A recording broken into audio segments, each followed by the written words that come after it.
इंडी गठबंधन की जो गाड़ी है ना, उसमें कांग्रेस की और राहुल गांधी जी की भूमिका स्टेपनी से ज्यादा की नहीं है। तो ये रैली है, इस तरह की रैली, महारेला, लाठी पिलावन रैली, ये इन लोगों का इतिहास रहा है, इंडिया अलायंस वालों का, कि जब चुनाव आता है तो ये इस तरह से अपनी जो तथाकथित शक्ति है उसका भोंडा प्रदर्शन करके ये याद दिलाने का प्रयास करते हैं कि हम वो दौर फिर लाने वाले हैं 90 से 2005 के बाद का, और आप हमें वोट करो। शहर का पूरा ड्रेनेज सिस्टम, शहर का ड्रेनेज सिस्टम, जो भी नगर की सरकार रही, उन्होंने जिस वजह से भी इच्छा शक्ति का अभाव, समझ की कमी हो, विजन का अभाव, उन्होंने इस एक बहुत बड़ा मसला है खगड़िया शहर के लिए कि अगले 2 वर्ष में जो आप स्वरूप देख रहे हैं, शहर का हो, खगड़िया विधानसभा का हो, वो स्वरूप ये नहीं रहेगा। आपकी आवाज को सुनने आ रही है प्रभात खबर इलेक्शन एक्सप्रेस। देखते रहिए प्रभात खबर इलेक्शन एक्सप्रेस। नमस्कार, प्रणाम। मेरा नाम है प्रशांत तिवारी और इस वक्त हम मौजूद हैं खगड़िया जिले के खगड़िया विधानसभा में। देखिए, राजनीति में कुछ पहलू ऐसे होते हैं जिनको कि कुरेदना बहुत जरूरी होता है। आज जब हम खगड़िया विधानसभा में दिन भर घूमे तो यहाँ की स्थानीय लोगों से बातें की, लोगों की समस्याओं को जब जाना, तो एक नाम बार बार लोगों की जुबान पे आ रहा था। लोग कह रहे थे कि हमने पिछली बार वोट किया और जो हमारे विधायक बने हैं वो कोई काम नहीं करते हैं, वो जनता के बीच में ही नहीं आते। स्वभाव के अच्छे हैं लेकिन जनता के बीच में नहीं आते, 5 सालों में कोई काम नहीं किया। लेकिन वो बार बार एक शख्स का नाम ले थे कि इस बार हम उन्हें ही वोट करेंगे और वो उनसे बहुत उम्मीदें हैं। तो अब ज़्यादा ही इस नाम पे बहुत पर्दा नौशरी करने का कोई मतलब नहीं है। हम सीधे सर के पास आते हैं। सर का परिचय तो बहुत सारा है, समाज सेवी का, एक नेता का, एक राजनेता का और एक बीजेपी के बिहार के प्रदेश उपाध्यक्ष का। मैं अपने इस कार्यक्रम में स्वागत करता हूं बिहार बीजेपी के प्रदेश उपाध्यक्ष संजय खंडेलवाल जी का। बहुत बहुत स्वागत है सर। बहुत बहुत धन्यवाद। और सर, अब ज़्यादा इधर उधर की बातें, सीधे मुद्दे पे आते हैं कि आखिर लोगों में आपके नाम का क्रेज है कि संजय भैया आएंगे और हमारी सारी समस्याओं का समाधान कर देंगे। हम हॉस्पिटल में गए, सदर हॉस्पिटल में, तो आप लोग कह रहे डॉक्टर साहब नहीं आते हैं, कोई हम लोग परेशान होते हैं, जब कुछ नहीं होता हम संजय भैया को फोन करते हैं, तब जाके हमारा काम होता है। देखिए, हर जो व्यक्ति है, हर बिहार में, खगड़िया में, आप नगर में घूम रहे थे, इसमें निवास करने वाला जो व्यक्ति है, उनकी दिनचर्या में हमेशा कुछ न कुछ समस्याएं होती हैं और उस जो उनकी समस्या है, तो उस समस्या के निदान के लिए वो लोग देखते हैं किसी न किसी की तरफ आशा भरी निगाहों से। और भारतीय जनता पार्टी का कार्यकर्ता होने के नाते मैं समझता हूं कि भारतीय जनता पार्टी, चूंकि हम लोग मानते हैं कि पार्टी नहीं परिवार है, और जो राजनीतिक कार्यकर्ता है भारतीय जनता पार्टी का, वो उतना ही सामाजिक कार्यकर्ता भी है। और एक दूसरी बात ये, एक दूसरा पक्ष ये है कि मैं खगड़िया की इस धरती ने मुझे पहचान दी है।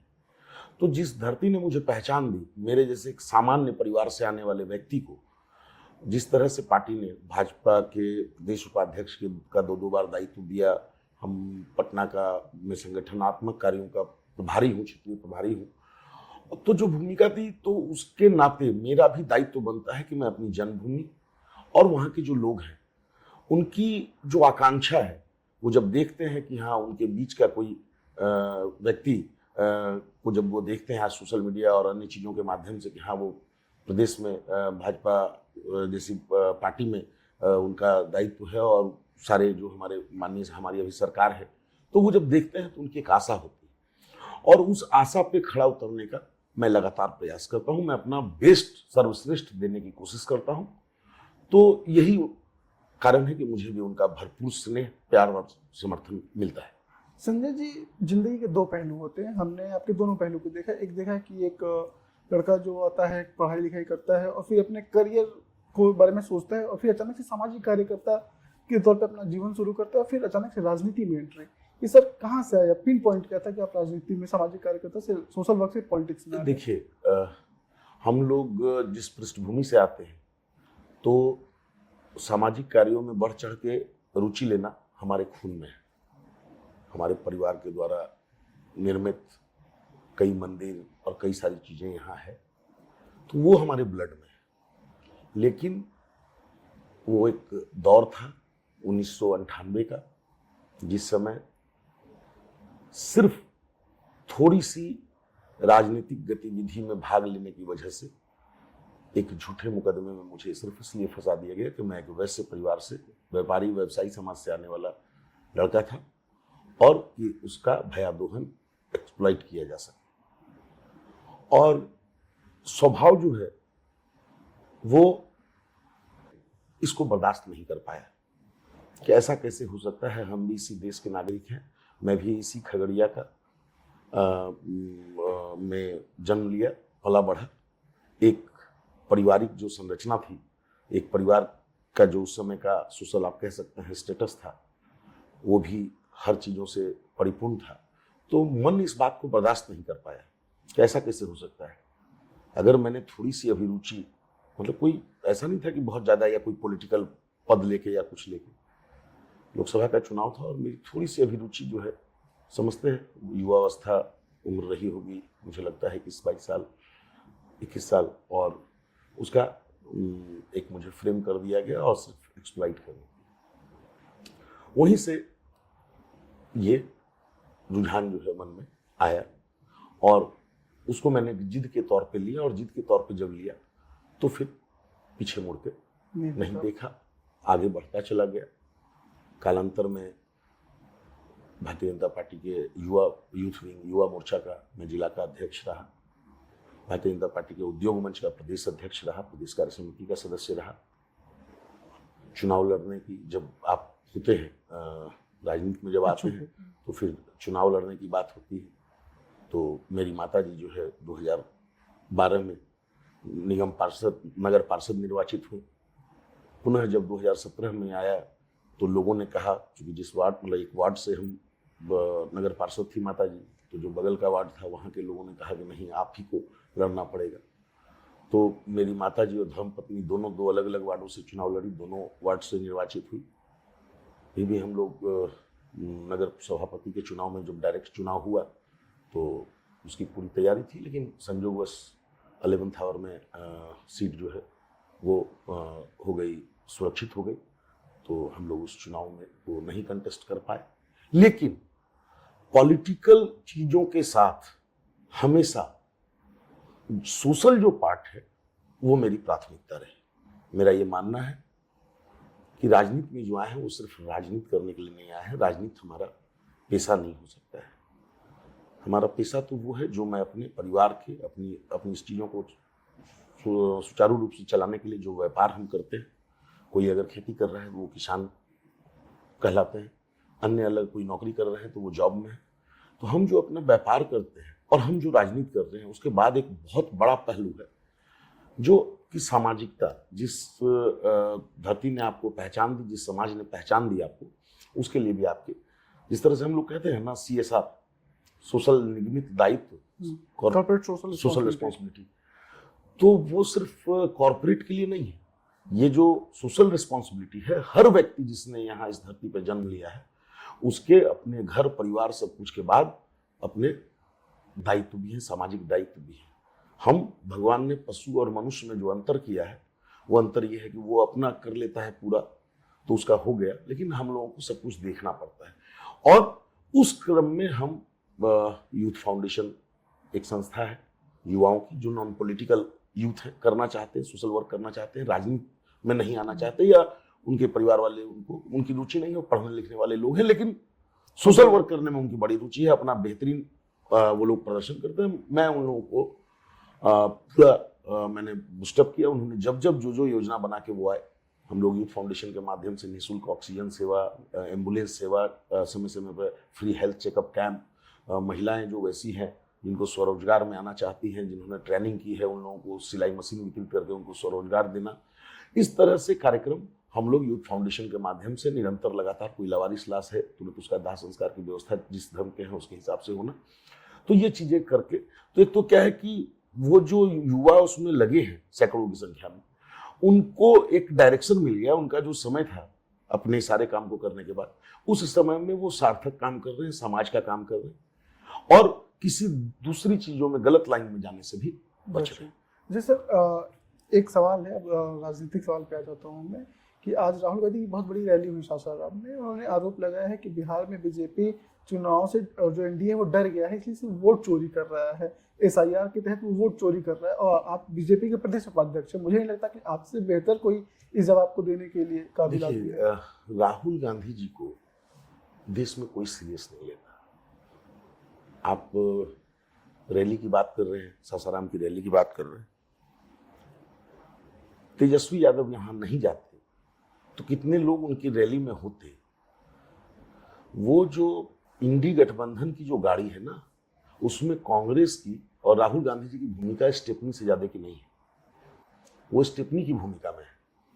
और जो आरजेडी, निश्चित तौर पे आरजेडी का अपना एक समीकरण है, उनके पास जो वोट है उसमें वो सट के, तो ये रैली है, इस तरह की रैली, महारेला, लाठी पिलावन रैली, ये इन लोगों का इतिहास रहा है, इंडिया अलायंस वालों का, कि जब चुनाव आता है तो ये इस तरह से अपनी जो तथाकथित शक्ति है उसका भोंडा प्रदर्शन करके ये याद दिलाने का प्रयास करते हैं कि हम वो दौर फिर लाने वाले हैं 90 से 2005 के बाद का, और आप हमें वोट करो। लेकिन बिहार की जनता को बहुत स्पष्ट है, मुझे कोई बताए तो कि आखिर इनको इस बात से क्या कष्ट है कि जिन लोगों की मृत्यु हो गई उनका नाम वोटर लिस्ट में रहे। क्यों चाहते हैं ये, इनका क्या मकसद है इसके पीछे कि जो लोग मृत हो चुके हैं, जिनकी मृत्यु हो चुकी है, उनका नाम वोटर लिस्ट में रहे। इनकी क्या मंशा है, इससे क्या फायदा इनका है, ये इससे क्या लाभ लेते थे पूर्व में, कि ये चाहते हैं कि जिनका नाम 3 जगह पे है, 2 जगह पे है, वो बना रहे। ये क्यों चाहते हैं कि जो 20 बरस, 25 बरस, 30 बरस से यहां से माइग्रेट करके फुल फैमिली कहीं सेटल कर गए, वहां वोटर लिस्ट में नाम चढ़वा लिए, उनका नाम यहाँ बना रहे, इसके पीछे इनकी क्या कुत्सित मंशा है, ये बहुत बड़ी जांच का विषय है। अच्छा, लालू जी जो हैं वो हेल्थ ग्राउंड पे जमानत पे बाहर हैं फिलहाल, और आज वो एक सासाराम की रैली में भी गए थे, उन्होंने नारा लगाया कि वोट चोर गद्दी चोर, और ये एक पूरा पॉलिटिकल सिनेरियो, पॉलिटिकल स्टेटमेंट है, इस पर आप क्या कहेंगे? देखिए, ये लोग बहुत प्रयास करते हैं, ये लोग बहुत प्रयास करते हैं कि लालू जी के अक्स को हम लोगों को, जो उनके कार्यकलाप रहे, जो युवराज है तेजस्वी जी, इनके जो मम्मी डैडी की जो सरकार थी 15 साल की, और उसका जो कुत्सित चेहरा था, उसके जो ब्रांड एम्बेसडर थे लालू जी को, उनसे बचने का प्रयास कर, लेकिन हो नहीं पाता है। समय समय पे जो उनकी मतलब इतनी सत्ता पाने की आकुलता है, इतनी व्याकुलता है अपने प्रतिनिधि को, अपने बेटे को, अपने परिवार को, कि हम कैसे जल्दी से अपने बेटे को, पुत्र को बैठा दें, और पुनः जो पूर्व में किए हैं, चाहे वो चारा घोटाला हो, अलकतरा घोटाला हो, लैंड फॉर जॉब हो, इस तरह के स्कैम करें, किस तरह से ये जो समृद्ध बिहार है उसको फिर किस तरह से लहूलुहान करें, क्षत विक्षत करें। इसी के लिए इस स्थिति में भी वो न्यायालय में क्या कह के आए हैं आप बता रहे हैं, और कर क्या रहे हैं वो भी आप बता रहे हैं। तो मुझे लगता है कि इस प्रश्न में इससे ज्यादा और कुछ कहने की आवश्यकता है। जब हम कोसी सीमांचल में हम पिछले 25 जुलाई से घूम रहे हैं, हमने भागलपुर, जमुई, बांका, लखीसराय, मुंगेर जैसे जिलों में हम घूमे, तो एक जहाँ जो विपक्ष कह रहा है कि बीजेपी और एनडी की जो सरकार है, जो स्कीम ला रही है वो तेजस्वी जी के दबाव में ला रही है, और हमारी स्कीम को कॉपी कर रहे हैं। जैसे कोई कहे कि हम माई बहन ने 2500 देंगे तो नीतीश सरकार ने इसको 1500 कर दिया, सामाजिक पेंशन हम 2000 करेंगे तो नीतीश सरकार ने उसको 1100 कर दिया। उनका आरोप है कि जो बिजली दे रहे हैं वो हमारे दबाव की वजह से दे रहे हैं, कि हमारी स्कीम चोरी कर रहे हैं। इस पर क्या कहेंगे आप? देखिए, एक बात तो बहुत स्पष्ट समझिए कि उनकी माई बहन योजना का मतलब है माई बहन, मेरी बहन, मेरे पिता, मेरे मम्मी, मेरे डैडी, मेरा भाई, मेरे जीजाजी, उनके माई बहन का मतलब बहुत स्पष्ट है। और ये पूरे बिहार की जनता जानती है कि जब जब आपको अवसर मिला है तो आपने क्या किया है। और बिहार के लोग ये भी जानते हैं कि बिहार के यशस्वी मुख्यमंत्री आदरणीय नीतीश कुमार जी और हमारे देश के यशस्वी प्रधानमंत्री नरेंद्र मोदी जी जो कहते हैं वो भी करते हैं, और जो नहीं कहते वो भी करते हैं, डिलीवरी देने का काम करते हैं, कि लोगों की चिंता करते हैं। तो ये बहुत स्पष्ट है, ये इनके कहने से, भाई आप तो थे ना, आप 2-2 बार बीच में थे, तो अगर ये आपकी स्कीम है तो आपने क्यों नहीं लागू किया, आप तो आए थे। तो ये खिसियानी बिल्ली खंबा नोचे, मतलब इनके पास कुछ है नहीं डिलीवरी देने के लिए। और पब्लिक सब समझती है कि भाई आप जब थे 15 साल, आपके मम्मी डैडी थे, तो आपने क्या किया, आपको ही अवसर मिला 2 बार, तो आपने क्या किया। और नीतीश जी का जहां तक सवाल है, सम्राट जी का सवाल है, जो हमारे सीएम और डिप्टी सीएम है, तो वो लगातार चिंतन और मनन करते रहते हैं कि क्या क्या आवश्यकता है, क्या रह गया है। और अब बिहार जो है इन सब इन लोगों के ये खोखले दावों और वादों और ढकोसलों में नहीं फंसने वाला है। बिहार में एक बेसिक इंफ्रास्ट्रक्चर तैयार हो गया है और मुझे पूरी उम्मीद है, जैसा कि हमारे नेताओं ने कहा है पिछले दिनों, कि जो 25 से 30 की पारी होगी, ये इंफ्रास्ट्रक्चर डेवलपमेंट के बाद हम कैसे यहाँ औद्योगिक निवेश, और उस पर काम शुरू हो चुका है, आना शुरू हो चुका है निवेश, और जिस तरह से इंडस्ट्रियल कॉरिडोर लगातार निर्माण के लिए सारी कैबिनेट की स्वीकृति और सारी प्रक्रियाएं पूरी हो रही है, तो मुझे दिख रहा है, मुझे औद्योगिक विकास से युक्त बिहार दिख रहा है अगले 5 वर्षों में एनडीए सरकार के साथ। देखिए, रोजगार तो एक अहम मुद्दा है और युवा से लेकर सरकार भी, एनडीए गवर्नमेंट ने कई स्कीम लॉन्च किए हैं जो कि हमने देखा भी। तो सर, एक सीधा सवाल, और जब ये इंटरव्यू अपने खात्मे की तरफ है तो एक बहुत अहम सवाल होता है कि सर 2 महीने बाद चुनाव है, आपकी क्या तैयारी है? देखिए, हम लोग वो छात्र नहीं हैं, हम उस पार्टी के सदस्य हैं, और हम लोग वो छात्र नहीं हैं जो पढ़ाई सिर्फ परीक्षा के समय करते हैं।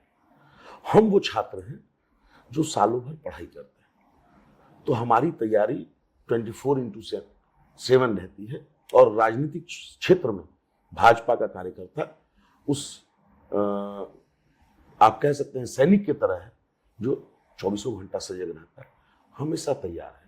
और हम जो तैयार हैं वो इसलिए हम तैयार हैं, हम कॉन्फिडेंट हैं, हम कहते हैं अब की बार 225 पार, उसका कारण है हमारी सरकार ने डिलीवरी दी है, और हमें पता है हम जुड़े हुए हैं, कनेक्ट हैं, हमारी कनेक्टिविटी है जनता के साथ। आपने भी कहा मुझे, तो कोई तो कारण होगा कि भारतीय जनता पार्टी के एक कार्यकर्ता के माध्यम से काम हो रहा है। वो समझ रहे हैं, वो ये नहीं समझते कि उनको ठीक है मैं माध्यम हूं, लेकिन उनको पता है कि ये काम संजय खंडेलिया इसलिए हमारी कोई मदद कर पा रहा है कि भारतीय जनता पार्टी के नेतृत्व ने संजय खंडेलिया को एक स्थान दिया है, और वो मैं एक माध्यम हूं। उनकी जो चेहरे पे मुस्कुराहट थी, उनकी जो खुशी थी, उन्होंने, अगर आप बता रहे हैं कि अगर कुछ अच्छा कहा, तो मैं उसके लिए भी, वो समझिए कि मेरे माध्यम से वो हमारे नेतृत्व के लिए है, हमारी पार्टी के लिए। वो कहते हैं ना, सांच को आज का पढ़े लिखे को फारसी क्या। तो जैसे ही प्रभात खबर की वीडियोस जब रिलीज होंगे तो आप और यहाँ की जनता ही देखेगी कि लोग क्या बोलते हैं। सर, एक फायर राउंड कर लेते हैं बहुत छोटा सा। मैं 5 नेताओं का नाम लूंगा, आपको उनके बारे में सिर्फ एक शब्द कहना होगा। नरेंद्र मोदी जी के बारे में क्या कहना चाहेंगे? सिर्फ एक शब्द में उनको आइडेंटिफाई करना हो। सुपरस्टार। अमित शाह जी को? Fire brand leader. सम्राट चौधरी जी को? अद्वितीय नेता। विजय सिन्हा जी को? संकल्पित और कर्मठ नेता। तेजस्वी यादव को? जंगल राज के युवराज। ये तो काफी आपने सेफ खेल लिया कि प्रधानमंत्री जी ने ये पिछले चुनाव में कहा था। सर, लेकिन एक हमारा सवाल है, प्रभात खबर का सवाल है, जिससे कि हम सबसे कर रहे हैं। आप मंच पे किसी वजह से आपको जाना पड़ गया, हमने सबको वो सवाल पूछा, आपसे भी पूछ लेते हैं कि अगर आने वाले चुनाव में आप यहाँ से माननीय बनते हैं तो वो 5 काम जो आप यहाँ के विकास के लिए करेंगे? देखिए, मैं आपके सवाल का जवाब दूंगा, लेकिन थोड़ा सा उसको करेक्ट करके कि मैं माननीय बनता हूं कि नहीं बनता हूं, विषय ये नहीं है, लेकिन मैं जवाब दूंगा, इसलिए कि हमारी पार्टी से ही, हमारे गठबंधन से ही यहाँ जो माननीय होंगे, जो होंगे स्पष्ट है। तो जो भी होंगे, जो हमारे दल के माननीय होंगे और हमारी दल की सरकार है, उस नाते खगड़िया शहर को जब मैं देखता हूँ, तो जो आपने 5 समस्या की बात कही, एक सबसे बड़ी चुनौती है हमारे लिए कि शहर का पूरा ड्रेनेज सिस्टम, शहर का ड्रेनेज सिस्टम, जो भी नगर की सरकार रही, उन्होंने जिस वजह से भी हो, इच्छा शक्ति का अभाव हो, समझ की कमी हो, विजन का अभाव हो, उन्होंने एक बहुत बड़ा मसला है खगड़िया शहर के लिए, इस पे ध्यान नहीं दिया। प्रथम प्राथमिकता में होगा जो हमारे जनप्रतिनिधि होंगे उनके होने से। दूसरा ये विषय है कि हमारे यहाँ जाम की समस्या है, और जाम की समस्या पे 2-3 बड़े निर्णय हुए हैं। उस 2-3 बड़े निर्णय के बाद हमारी जाम की समस्या काफी कम हो जाएगी। लेकिन 1-2 चीजें और बड़ी आवश्यक है कि जो हमारा रेल ओवर ब्रिज आप देखते हैं, जो अभी वर्तमान में राजेंद्र चौक से लेके एक सिरा उसका अनुमंडल कार्यालय की तरफ उतरता है और एक सिरा उसका गौशाला की तरफ उतरता है, उसको एक्सटेंड करने की आवश्यकता है।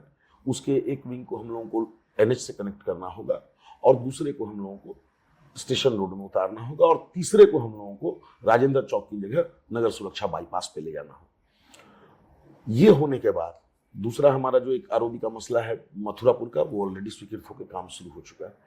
तो मुझे लगता है कि आने वाले 15-20 वर्षों तक ये चीजें होंगी तो फिर जाम का मसला शहर में नहीं रहे। क्योंकि खगड़िया का जो पुराना शहर है वो बहुत छोटा सा क्षेत्र है। उसके एक तरफ नगर सुरक्षा बांध है और गंडक नदी है और दूसरी तरफ रेलवे लाइन। रेलवे लाइन के बाद जो विस्तार हुआ, नया विस्तार आप कह सकते हैं, तो प्रॉपर वे में नहीं हुआ। लोगों ने घर बनाया, नाले के लिए जगह नहीं छोड़ी, रोड नहीं बनी। जो पहले खाली प्लॉट थे वो उसमें पानी जाता था, धीरे धीरे धीरे धीरे सब लोगों ने निर्माण कर लिया। तो ये एक हमारी बहुत बड़ी समस्या है। तीसरी, हमारे यहाँ मेडिकल कॉलेज का आना था। मेडिकल कॉलेज हमारा हो चुका स्वीकृत, बहुत जल्दी टेंडर और निर्माण कार्य शुरू होगा। लेकिन इंजीनियरिंग कॉलेज और मेडिकल कॉलेज के बाद हम यहाँ पे हमारे बहुत पोटेंशियल है बिहार में। हम लोग निश्चित तौर पे हम लोगों की प्राथमिकता होगी कि खगड़िया में लॉ कॉलेज खुले। ये हमारी प्राथमिकता में है। हमारा जो बस स्टैंड है, वो बस स्टैंड जो है वो कह सकते हैं 2-3-4 दशक पुराना है और जब वो बना होगा, जब उसकी परिकल्पना की गई होगी, तब की खगड़िया की आबादी और गाड़ी घोड़ा और लोगों के ट्रांसपोर्टेशन का जो सिस्टम था और आज वो बहुत बड़ा अंतर है। तो एक बड़े और विकसित और आज की आवश्यकता नहीं, आज से 10 साल आगे की आवश्यकता के आधार पर अनुभव करके एक मॉडल जो है यहाँ बस स्टैंड के बड़ी आवश्यकता है। और इसके अतिरिक्त एक, मतलब आपने 5 कहा है, मैं एक में ही दोनों को बोलता हूं, वैसे 6 है, कि जो खगड़िया से अलौली होके हम लोग कुशेश्वर स्थान होके दरभंगा जाने का एक हमारा रूट है, उसमें खगड़िया से अलौली जो हम लोग जाते हैं, तो अलौली के बाद वो रोड काफी चौड़ी रोड है, लेकिन खगड़िया से अलौली तक का जो स्पेन है, और इसी तरह से हमारा जो गौशाला रोड है, वहां से सोनमंकी जो पुल है, उसके बाद वो जो स्पैन है, उसके इमीडिएट चौड़ीकरण, क्योंकि बसावट बहुत तेजी से इन दोनों इलाके में बढ़ी है। तो ये ऑलरेडी जो मैंने आपको 6 चीजें बोली, ये एकदम दिमाग में चिन्हित है। हम लोग इस पे काम कर रहे हैं, अभी से कर रहे हैं। एक्चुअली देखिए, मुझे जो पार्टी ने दायित्व दिया है तो उसके साथ एक प्रिविलेज दिया। उस प्रिविलेज में ये आवश्यक नहीं है कि मैं यहाँ का, आप मुझे वोट दोगे, मैं जनप्रतिनिधि बनूंगा तो आपके ये काम करूंगा। ये मेरा शहर है, ये मेरी जन्मभूमि है, और अगर मेरे दिमाग में आया और मेरे जो हम लोग क्या सिर्फ समस्या बताते हैं, उसका निराकरण नहीं बताते, और मेरा कहना है कि कारण और निवारण दोनों होना चाहिए। तो अभी हम लोगों ने 5-6 बड़ी समस्याएं जब जो यहाँ की थी, आज स्टेशन रोड का मामला हो, बाईपास का मामला हो, दुर्गापुर से जो एक अलग से पुल और बाईपास सड़क, जिससे कि खगड़िया में जिस ट्रैफिक को नहीं आना, जिसको अलौली या बखरी जाना है, और उनको शहर जब ये बन जाएगा, तो इसको जब उचित फोरम पे हम लोगों ने रखा, तो इसमें जो भी तकनीकी बाधाएं आ रही थी, उन सारी बाधाएं को माननीय मुख्यमंत्री सम्राट चौधरी जी ने समझा, माननीय मुख्यमंत्री जी के समक्ष रखा, और सारी चीजें हम लोगों की उनकी प्रगति यात्रा के क्रम में रिजॉल्व हो गई, मतलब स्वीकृत हो गई, टेंडर हो गए। तो बातों को, चीजों को समझ के कारण और निवारण के साथ उचित प्लेटफॉर्म पे रखने की जरूरत है। और मेरा पूरा विश्वास है कि अगले 2 वर्ष में जो आप स्वरूप देख रहे हैं, शहर का हो, खगड़िया विधानसभा का हो, वो स्वरूप ये नहीं रहेगा। ये इसमें जो मूलभूत चीजें हैं, चीजों को डिलीवरी देने में, देखिए एक बात हमेशा ये ध्यान रखने की कि आवश्यकता जो है वो समाप्त नहीं होने वाली है। आज मैं आपसे 2025 में बात कर रहा हूँ, अगस्त महीने में, अगर आज मैं आपको एट ए ग्लांस 6 समस्याएं बोल सकता हूँ, तो मैं ये भी तय है, इन 6 समस्याओं में ही 16 समस्याओं का निराकरण होने के बाद भी जब 2 वर्ष के बाद हम लोग बैठेंगे, तब तक कुछ और नई चीजें आ चुकी होगी। लेकिन जो सरकार है, सरकार निरंतर प्रयत्नशील है, लगातार काम कर रही है, ये काम करने वाली, डिलीवरी देने वाली सरकार है। और हमारे नेता जो है इच्छा शक्ति के इतने दृढ़ हैं कि बिहार और बिहारियों के विकास के लिए, उनके उत्थान के लिए लगातार संकल्पित है। तो आप सुन रहे थे बिहार बीजेपी के प्रदेश उपाध्यक्ष संजय खंडेरिया जी का, जिनका दावा है कि जैसे ही सत्ता में आती है 2025 के चुनाव के बाद, खगड़िया को एक बेहतर खगड़िया और विकसित खगड़िया बनाने के लिए वो एक मुहिम छेड़ेंगे और उसको वो बना के ही दम लेंगे। प्रभात खबर के साथ जुड़े रहिए। ऐसी ही मजेदार इंटरव्यू और बेहतरीन कहानियों के लिए आप सभी का बहुत बहुत धन्यवाद। प्रभातखबर.com, विश्वास वही, रफ्तार नहीं।